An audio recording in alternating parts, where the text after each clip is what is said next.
ناظرین، ہمارے ملک کی جو اشرافیہ ہے، خاص طور پہ جو پولیٹیکل اشرافیہ ہے، ان کی اپنی الگ ترجیحات ہیں۔ ان کے گھر بہت محفوظ ہیں، زلزلہ آ جائے تو ان کے گھر نہیں گرتے، کوئی طوفان آ جائے تو ان کے گھر کو کچھ نہیں ہوتا، بہت تیز بارش آ جائے، شہر میں پانی کھڑا ہو جائے تو ان کے گھر نہیں ڈوبتے، ان کے گھر میں آگ لگ جائے تو بہترین آگ بجھانے کا سامان ہر طرح کا گھر میں موجود ہے، ہر طرح کی سیکیورٹی گارڈز، ہر طرح کے ہتھیار وہ ان کے پاس موجود ہیں۔ تو یہ ان خطرات کا سامنا نہیں کرتے جن خطرات کا سامنا روزانہ پاکستانی کرتے ہیں، تو اس لیے انہیں پاکستانیوں کو جو خطرات ہیں ان کے بارے میں زیادہ فکر بھی نہیں رہتی۔ اب ان کے جو خطرات ہیں وہ یہ ہیں کہ سوشل میڈیا پہ ان کے خلاف لوگ آواز اٹھا رہے ہیں، فائر وال لگا دو، فائر بریگیڈ نہیں لے کر آنی کہ لوگ جل کے مارے جاتے ہیں، کوئی بات نہیں، خیر ہے، وہ تو لوگ ہیں، لیکن ہمیں نقصان ہوتا ہے، لہذا فائر وال ہم لگائیں گے۔ فائر بریگیڈ کے اوپر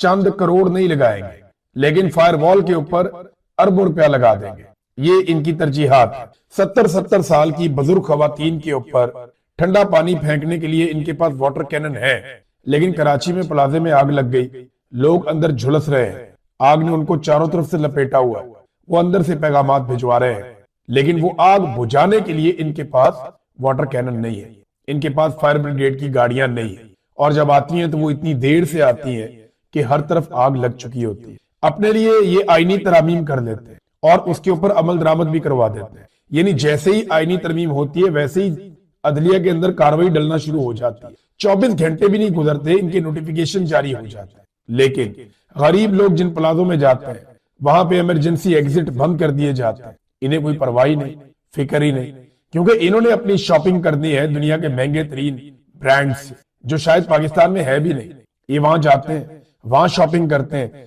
دنیا کے محفوظ ترین اور پرفضا مقامات کے اوپر یہ انجوائے کرتے ہیں، اور اپنے گھروں کو انہوں نے قلعوں کی طرح بنایا ہوا ہے، ہر طرح کی فیسلٹی رکھی ہوئی ہے۔ غریب آدمی کو انہوں نے مرنے کے لیے چھوڑا ہوا، عام آدمی آگ کی لپٹوں میں جھلس جاتا ہے لیکن اسے کوئی پوچھتا نہیں ہے۔ تو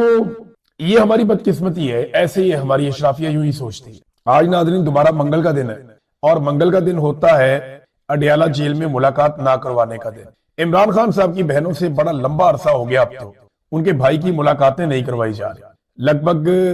2.5 مہینے سے زائد ہو گئے ہیں۔ عمران خان صاحب کی بہنیں ملنے کے لیے جاتی ہیں اپنے بھائی کو، اور یہ نظام ان کی ملاقات ہونے نہیں دیتا، لگاتار ظلم کیا جا رہا ہے، لگاتار انہیں ملاقات سے روکا جا رہا ہے۔ مسئلہ کیا ہے؟ مسئلہ صرف فیلڈ مارشل عاصم منیر صاحب کا ہے۔ فیلڈ مارشل عاصم منیر صاحب نے یہ ضد پکڑ لی ہے کہ پاکستانیوں کے سب سے بڑے لیڈر عمران خان کی میں نے ناک رگڑوانی ہے، میں نے عمران خان صاحب کو نیچے بٹھانا ہے، میں نے عمران خان کو شکست دینی ہے، میں نے اس کو ڈرا ہوا دیکھنا ہے۔ اور عمران خان صاحب نے ضد پکڑ لی ہے کہ مجھے ڈرا ہوا دیکھنا تمہارا خواب رہ جائے گا، میں تو نہیں ڈرتا، اور میں تم سے معافی بھی نہیں مانگوں گا، میں موت کو پسند کر لوں گا، لیکن جو تم چاہتے ہو وہ میں تمہارے لیے نہیں کروں۔ تو یہ بات فیلڈ مارشل سے برداشت نہیں ہو رہی، اور کیونکہ عمران خان صاحب کھل کر تنقید بھی کرتے ہیں ان کے اوپر، اور عمران خان صاحب سے جب لوگ جا کر ملتے ہیں تو ایک تحریک کھڑی ہونے کی بھی امید بڑھ جاتی ہے، لہذا عمران خان صاحب سے army chief field marshal Asim Munir صاحب نے یہ فیصلہ کیا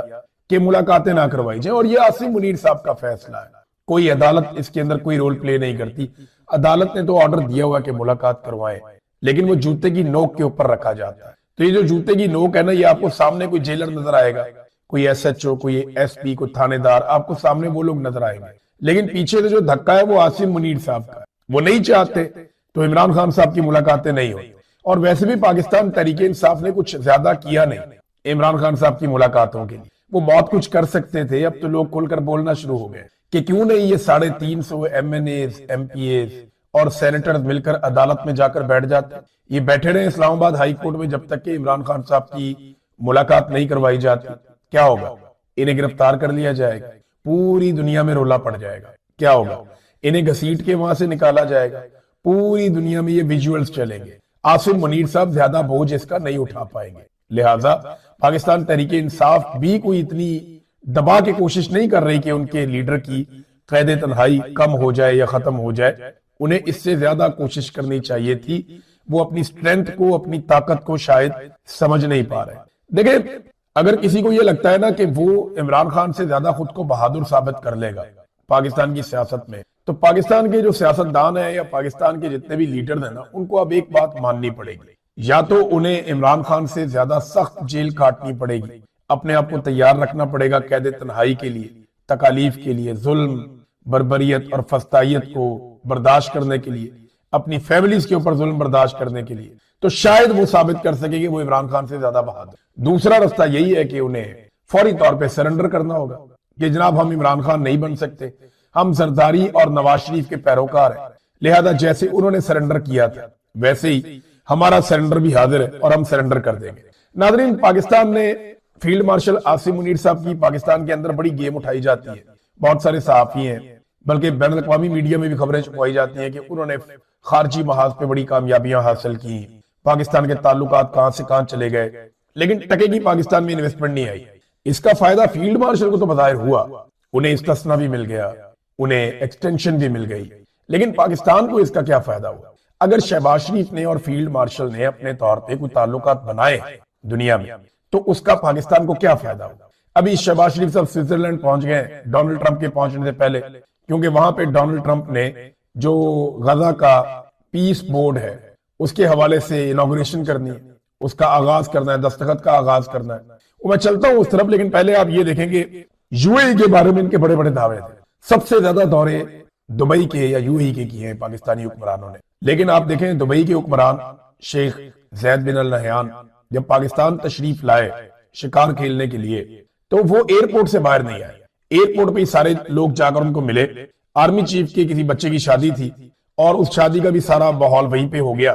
اور وہ ایئرپورٹ سے باہر نہیں آئے شیخ صاحب۔ لیکن جب وہ انڈیا گئے تو ابھی وہ انڈیا کا دورہ انہوں نے کیا، وہاں وہ ایئرپورٹ سے باہر بھی گئے، نریندر مودی کے گھر بھی گئے، مودی صاحب نے ان کے ساتھ کچھ پروگرامز بھی کیے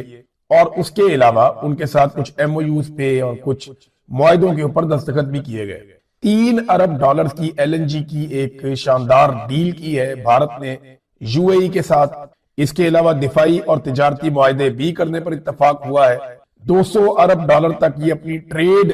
لے کر جانے پہ اس ڈیل کے اوپر اتفاق کر گئے ہیں۔ جدید نیوکلیئر ٹیکنالوجی میں پارٹنرشپ کا بھی فیصلہ کیا ہے، یعنی اس کو بہت اہم ڈیل کہا جا رہا ہے جو انڈیا نے اور یو اے ای نے کی ہے۔ دیکھیں جو بھارتی شہری ہیں ان کے لیے فوری طور پہ دبئی کا ویزا مل جاتا ہے، لیکن پاکستانی شہریوں کے دبئی کے ویزے ریجیکٹ ہو رہے ہیں، اور ہمارا دعویٰ یہ کہ ہمارے تعلقات بہت اچھے ہیں، بھارتی شہریوں کو عمان کے ویزے مل جاتے ہیں، پاکستانیوں کے ریجیکٹ ہو رہے ہیں۔ امریکہ کے اندر بھارتیوں کو ویزا مل جاتا ہے اور امیگریشن کے معاملات جو ہے ان کے وہ نہیں روکے گئے، ان کے اوپر کوئی پابندی نہیں لگی، لیکن پاکستان کا راستہ روک دیا گیا۔ حالانکہ پاکستان اور بھارت کا فرق اتنا ہے کہ امیگرینٹس بھارت کے مقابلے میں پاکستان کے کئی گنا کم ہے، پاکستان بہت پیچھے ہے۔ سب سے زیادہ جن ملکوں کے لوگ امریکہ میں جاتے ہیں یا امیگریشن کے لیے جاتے ہیں ان میں نمبر 1 پہ میکسیکو ہے، وہ تو امریکہ کے بالکل ساتھ ہی ہے نا بارڈر، تو ان کا تو آنا جانا رہتا ہے۔ لیکن اگر آپ امریکہ سے دور چلے جائیں تو نمبر 1 پہ انڈیا ہے، چائنا نہیں ہے، کوئی اور ملک نہیں ہے، انڈیا ہے۔ سب سے زیادہ لوگ انڈیا سے امریکہ جا کے امیگرینٹس بنتے ہیں دور ممالک میں سے، لیکن امریکہ نے انڈیا پہ پابندی نہیں لگائی، حالانکہ انڈیا کے ساتھ امریکہ کا کھٹ پٹ چل رہا ہے، پاکستان کے اوپر پابندی لگا دی۔ حالانکہ پاکستان کے آرمی چیف اور یہ وزیر اعظم کی وہ بہت تعریف کرتا ہے اور یہ ان کی تعریفیں کرتے ہیں، انہوں نے تو خوشامد کے زمین آسمان اٹھا لیا تھا، اس کے باوجود پاکستانیوں پہ پابندی لگ جاتی ہے۔ اس کا مطلب یہ ہے کہ پاکستانی حکمرانوں کے ذاتی تعلقات بن گئے ہیں امریکی حکمرانوں سے اور کچھ اور حکمرانوں سے، لیکن یہ جو ذاتی نوعیت کے تعلقات ہیں ان تعلقات کا ملک کو کوئی فائدہ نہیں ہو رہا۔ سادی سادی بات یہ ہے ناظرین، ایک ایک کر کے کئی ممالک ڈونلڈ ٹرمپ کی دعوت قبول کرنا شروع ہو گئے اب، اور آہستہ آہستہ کئی ممالک حامی بھر رہے ہیں کہ جناب ہم آئیں گے، ہم غزہ کا جو بورڈ ہے پیس کے لیے، امن کے لیے، اس کا ہم حصہ بنیں گے اور ہم اس کے لیے پیسے بھی دے دیں گے۔ جبکہ کئی ممالک جو امریکہ کے پرانے اتحادی ہیں جیسا کہ فرانس ہے، برطانیہ ہے، پولینڈ ہے اور بھی کئی ملک ہے، کینیڈا ہے، انہوں نے انکار کر دیا، انہوں نے کہا جی یہ طریقہ کار ٹھیک نہیں ہے، ہمیں سے اختلاف ہے۔ ایک طرف ڈونلڈ ٹرمپ یہ ایکچولی کر کیا رہے ہیں، ڈونلڈ ٹرمپ ذرا اس کو آپ سمجھیے، ڈونلڈ ٹرمپ نا ایک نیا ورلڈ آرڈر لے کر آ رہے ہیں دنیا۔ ورلڈ آرڈر ہوتا ہے جس سے دنیا پوری چلتی ہے کہ یہ وہ طریقہ کار ہے جس سے دنیا چلے گی، تو ڈونلڈ ٹرمپ نے پرانا ورلڈ آرڈر چیلنج کر دیا جس میں اقوام متحدہ تھا، بہت سارے ممالک تھے، اس کا ایک سیکرٹری جنرل تھا، اس کے مستقل نمائندے تھے، ویٹو کی پاور تھی، رشیا تھا، چائنا تھا، یہ بہت بڑے سٹیک ہولڈر تھے، اس کے بعد فرانس تھا، اس کے بعد امریکہ خود ہے، برطانیہ ہے، یہ بڑی بڑی طاقتیں ہیں جو یہ مل کر اقوام متحدہ کا پورا نظام چلاتے تھے۔ اور اقوام متحدہ کے انڈر میں بہت ساری درجنوں تنظیمیں آتی ہیں. ان تنظیموں میں مختلف ممالک کے لوگ کام کرتے ہیں اور وہ پوری دنیا کو ایک بہتر دنیا بنانے کے لیے کام کر رہے تھے. گو کہ اقوام متحدہ پہ بہت ساری انگلیاں بھی اٹھتی ہیں، لیکن ڈونلڈ ٹرمپ نے اس ورلڈ آرڈر کو چیلنج کر دیا. اب وہ دنیا کو ایک نئے ورلڈ آرڈر کی طرف لے کر جا رہے ہیں. یعنی اب وہ ایک سب سے پہلے تو اس کا نام انہوں نے غزہ پیس جو ہے وہ اس کے حوالے سے انہوں نے لیا بورڈ کہ یہ غزہ کے امن کے لیے ایک بورڈ بن رہا ہے. اس کی انہوں نے ایگزیکٹو کمیٹی ایک بنا دی جس میں انہوں نے اپنے قریبی لوگوں کو شامل کر دیا اور پھر اس کے لیے شرط رکھ دی کہ $1 ارب لے کر آؤ اور اس کی مستقل رکنیت لے لو. اب ان کو نئے اتحادی مل رہے ہیں. دیکھا جائے تو امریکہ یہ کیوں کر رہا ہے اس کو تھوڑا سمجھنے کی ضرورت ہے. ڈونلڈ ٹرمپ اپنے منہ سے بھی یہ بات کر چکے کہ نیٹو کے ساتھ مل کر امریکہ نے جتنی جنگیں لڑی ہیں ان میں لگ بھگ 90% کام امریکنز نے کیا ہے، 10% کام باقیوں نے کیا ہے. تو امریکہ وہ والا 10% کام بھی کر سکتا تھا. امریکہ کو یہ لگتا ہے کہ اس کی فوجی طاقت بہت بڑی ہے اور اسے کسی بھی چیلنج سے نمٹنے کے لیے کسی اور کی مدد کی ضرورت نہیں ہے. تو اب وہ نئے اتحادی ڈھونڈ رہا ہے، ایسے ممالک جو زیادہ امیر نہ ہوں، ایسے ممالک جن کی فوجیں ڈونلڈ ٹرمپ کے کہنے کے اوپر کہیں پہ بھی حملہ کر دیں اور کسی بھی کام کے لیے تیار رہیں. مثال کے طور پہ دیکھیں نا، انڈونیشیا، پاکستان اور اس طرح کے ممالک سے اگر ڈونلڈ ٹرمپ فوج مانگتا ہے تو ہم تو 5-10 ہزار فوجی بھی دے سکتے ہیں. لیکن یورپین ممالک فوجی کتنے بھیجتے ہیں؟ 100 فوجی، 15 فوجی، 25 فوجی، 45 فوجی، 200 فوجی. یہ بڑی مشکل سے وہ اپنے فوجیوں کو نکالتے ہیں اور بھیجتے ہیں. تو ہمارے جو ممالک ہیں، ہمارے پاس فوجیں بھی بڑی ہیں، تعداد بھی زیادہ ہے، غربت بھی ہے، ہمارے فوجیوں کا خرچہ بھی کم ہوتا ہے، ٹریننگ بھی ٹھیک ہے. تو یہ اس طرح کی فوجیں اگر ڈونلڈ ٹرمپ کو مل جائے تو اس کے لیے زیادہ آسان ہو جائے گا. تو ایسا لگتا ہے وہ ایک نیا ورلڈ آرڈر بنا رہا ہے اور اقوام متحدہ کے باہر یہ آرڈر بننے جا رہا ہے. ڈونلڈ ٹرمپ نے کچھ عرصہ پہلے یہ کہا تھا اور یہ آرڈر دیا تھا کہ اقوام متحدہ کی وہ تنظیمیں جن کا ہمیں کوئی فائدہ نہیں ہے یا جو ہمیں نقصان ہوتا ہے جن سے، ان سے جو ہے امریکہ کو باہر نکلنا چاہیے. 27 تنظیموں سے امریکہ اپنے آپ کو الگ کر رہا ہے. ڈونلڈ ٹرمپ نئے اتحادی ڈھونڈ رہا ہے اور یہ بہت بڑا رسک ہے جو ڈونلڈ ٹرمپ نے لیا. دیکھیں اس میں اگر ڈونلڈ ٹرمپ کامیاب ہو جاتا ہے تو یہ نیا ورلڈ آرڈر آ جائے گا، ناکام ہو جاتا ہے تو پھر ڈونلڈ ٹرمپ بھی فارغ ہے. کیونکہ امریکہ کو دنیا کو یہ بتانا پڑے گا کہ یہ ڈونلڈ ٹرمپ کا فارمولا تھا، امریکہ کے نہیں تھا. ہم آج بھی اقوام متحدہ کے ساتھ، نیٹو کے ساتھ، اپنے پرانے اتحادیوں کے ساتھ، ان سب کے ساتھ کھڑے ہیں. کیونکہ دیکھیں چائنا اور رشیا کو آپ نظر انداز نہیں کر سکتے. دنیا کی تعداد کے اعتبار سے سب سے بڑی فوج ہے چائنا کی،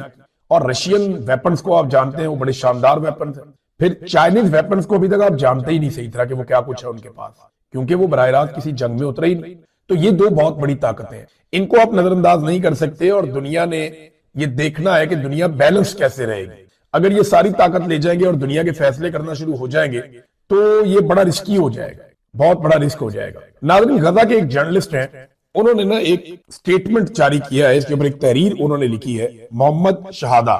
اور یہ غزہ کے رہنے والے ہیں. یہ تجزیہ کار بھی ہیں، لکھاری بھی ہیں، سیاسی تجزیہ کار ہیں. انہوں نے ٹرمپ کے بورڈ آف پیس سے متعلق یہ تحریر کیا. انہوں نے کہا جی جیسا کہ میں نے کہا کہ ٹرمپ بورڈ آف پیس کے ذریعے اقوام متحدہ کی جگہ لینا چاہتے ہیں، جس کے تحت وہ تاحیات صدر ہوں گے، جس پر ان کا مکمل اور مطلق کنٹرول ہوگا، اور جسے وہ غزہ سے باہر بھی استعمال کریں گے، جیسا کہ وینزویلا میں، یوکرین میں اور گرین لینڈ وغیرہ میں. ارب پتی شخصیات، کارپوریشنز، نجی ٹھیکیدار،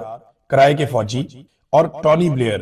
ان کثیر جہتی اداروں کی جگہ لیں گے جنہیں ہم جانتے ہیں اور جن کے فنڈز ٹرمپ پہلے ہی روک رہے ہیں، جن سے وہ علیحدہ ہو رہے ہیں اور جن پر وہ حملے کر رہے ہیں. اب سمجھ آئیے آپ، ملٹی نیشنل کمپنیاں، بڑے بڑے طاقتور لوگ، بڑے بڑے بزنس کمیونٹی کے لوگ، دنیا کے ایسے لوگ جن کے پاس ساری دنیا کی دولت ہے، جیسے ایلون مسک ہے، اس طرح کے اور لوگ ہیں، ان کو اکٹھا کر کے ڈونلڈ ٹرمپ غریب ملکوں کی فوجوں کو ساتھ ملا کر ایک نئی بہت بڑی پاور اکٹھی کرنے جا رہے ہیں. جیسے میں وہ کہہ رہا تھا، یہ اسی طرح کی بات کی ہے اور ان کا تجزیہ بھی اس سے ملتا جلتا ہے جیسے ہم ابھی بات کر رہے تھے. تو آگے یہ فرما رہے ہیں جو بھی ملک اس بورڈ کا حصہ رہنا چاہے گا اسے $1 بلین ادا کرنے ہوں گے، جسے ٹرمپ اپنی ثوابدید کے مطابق ذاتی طور پر استعمال کریں گے. کیونکہ اگر ممبر ممالک کی اکثریت کسی خاص اقدام کے حق میں ووٹ دے بھی دے گی تب بھی ٹرمپ کی ذاتی منظوری اس کے لیے لازمی ہوگی، یعنی ویٹو پاور اس میں ڈونلڈ ٹرمپ کے پاس ہوگی. ٹرمپ اپنی صدارتی مدت ختم ہونے کے بعد بھی اس بورڈ کے سربراہ رہیں گے اور وہ اپنا جانشین، یعنی وہ بھی مقرر کر دیں گے، اپنی بیٹی کو لے سکتے ہیں یا اپنے داماد کو لے سکتے ہیں یا ایلون مسک کو لے سکتے ہیں یا کسی کو بھی، وہ ان کے پاس یہ اختیار ہوگا. یہ شاہی دور کی مکمل واپسی ہے جس میں اس قسم کے لوگ جو ہے انہیں شامل کیا جائے گا، جنہیں جبر اور نگرانی کے انتہائی طاقتور ہتھیاروں کی مدد حاصل ہوگی، جن کا غزہ میں پہلے ہی تجربہ کیا جا چکا ہے. مثال کے طور پہ